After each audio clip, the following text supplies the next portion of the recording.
Okay, hi, this is Greg here from Cats in Space over here in the UK on a freezing cold day. And yeah, we got a new album out, Kickstart The Sun. It's doing very well over in UK, and hopefully we can come and see you guys in Australia sometime. Beautiful, Greg. Thanks for joining us tonight, brother. Is that good, yeah? Good to hear, mate. So, as you mentioned, Cats in Space recently released your album, Kickstart The Sun. So you touched on it briefly, mate, but how has the reception been overall for it? Did people get what you were going for? Yeah, it's been amazing over here. I mean, it's done really, really well. It's outsold our other albums because obviously it's our fifth studio album now.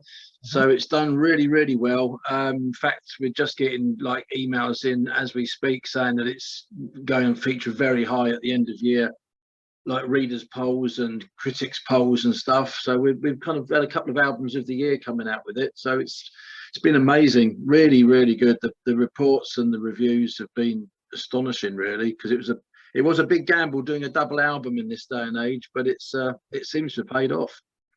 Beautiful. So can you tell us a bit more about the album from a musical point of view and what you were going for with it?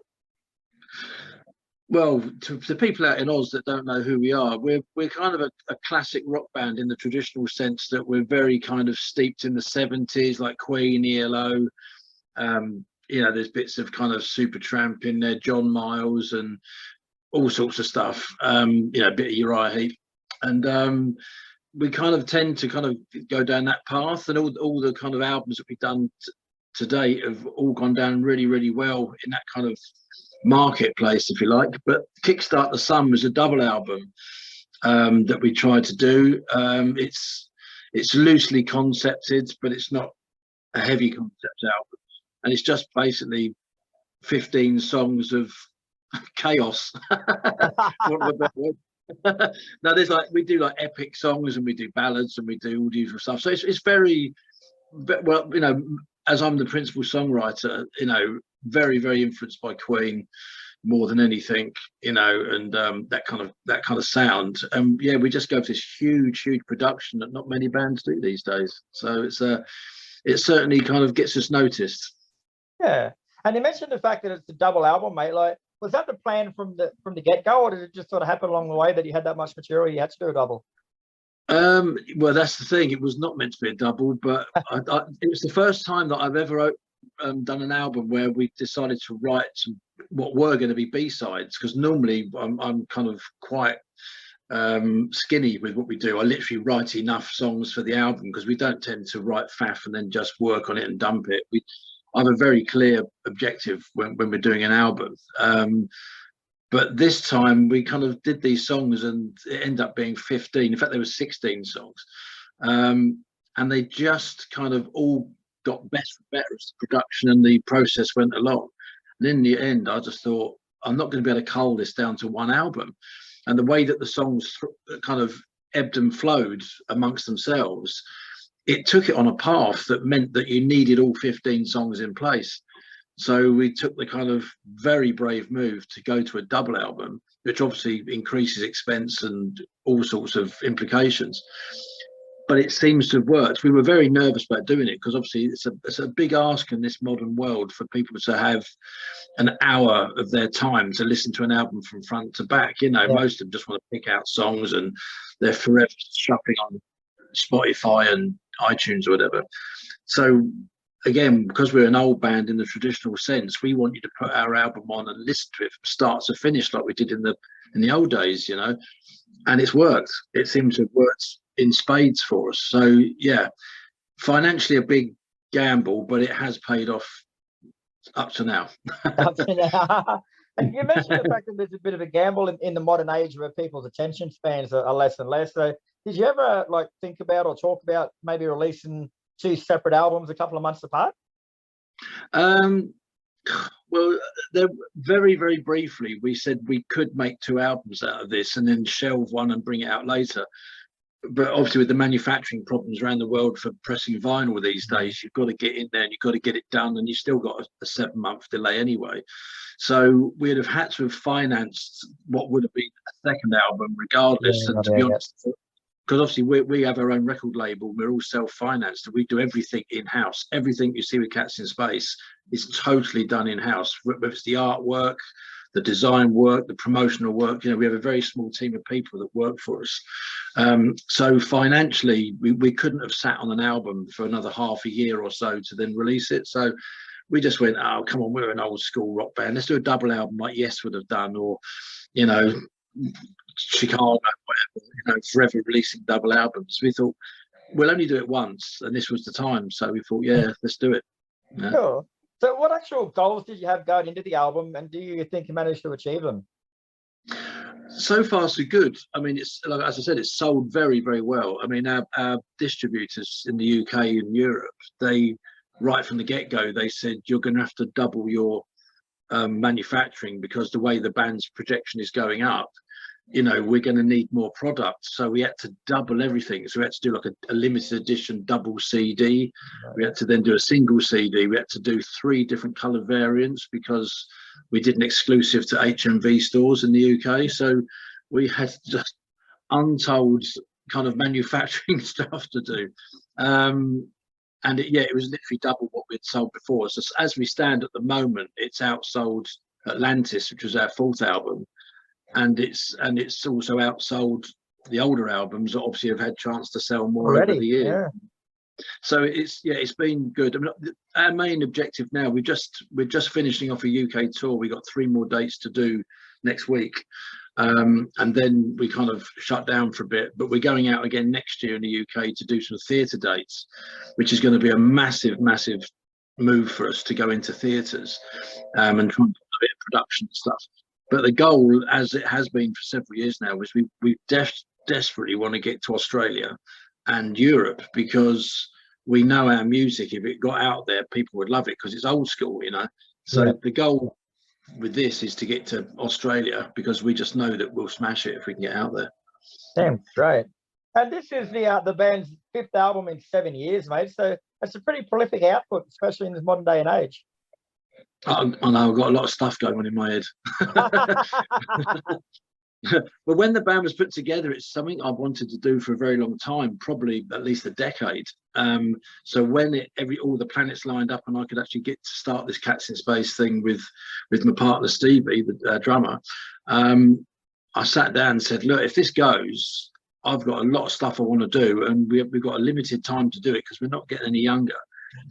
And I don't know what happened, but the creative juices just came out, and we did like Too Many Gods, the first album, then we did Scarecrow 18 months later, then we did Day Trip to Narnia 18 months later. We put a live album out from the tour that we did with Thunder, which was really good. Then we toured with Deep Purple and Status Quo in the same year. We played Hyde Park with Phil Collins and Debbie Harry and Blondie and that kind of stuff.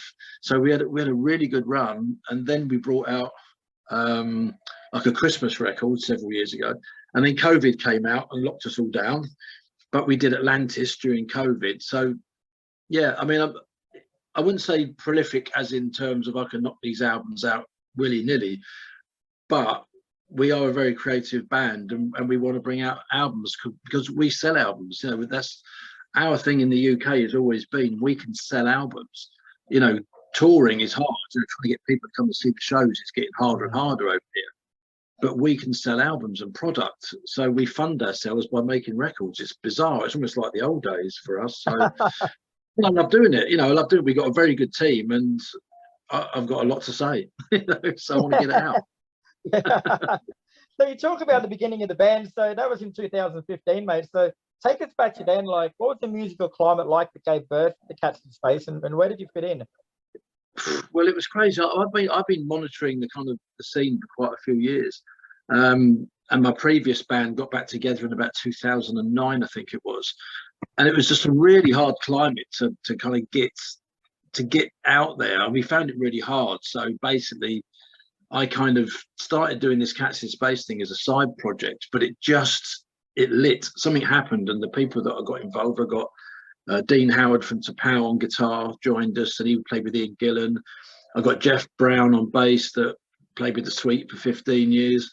I got a guy called Paul Manzi to came in. He was our first singer. Andy Stewart on keyboards has been with me for donkey's years. He's always been with me for 40 years now. And as I said, Stevie Bacon on drums. And we just had this magic.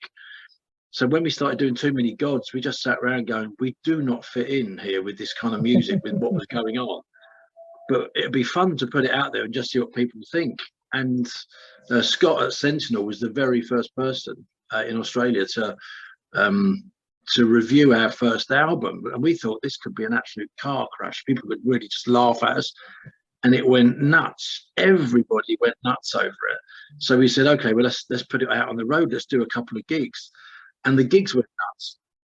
And I just said, we've got something here. So we just said, let's just go for it. So we kind of carved our own little path. We don't fit in. We don't fit in over here in the UK at all. I mean, everyone seems to like us and they appreciate us, and we got a great fan base. And when we do gigs, everyone says how great we are. But we don't fit in with the rock crowd, as it were, because, well, I don't know. I mean, we should do, because it's no different from listening to Queen or Uriah Heap or UFO or something like that. But we tend to carve our own path, which is cool. You know, we don't mind. So Gods was great for us, and then we did Scarecrow, which went down really well as well. And on the Scarecrow album, we managed to tour with, as I said, Thunder, Status Quo, Deep Purple, did some really good high-profile arenas in the UK, and that set the band off then. So yeah, we was off and running.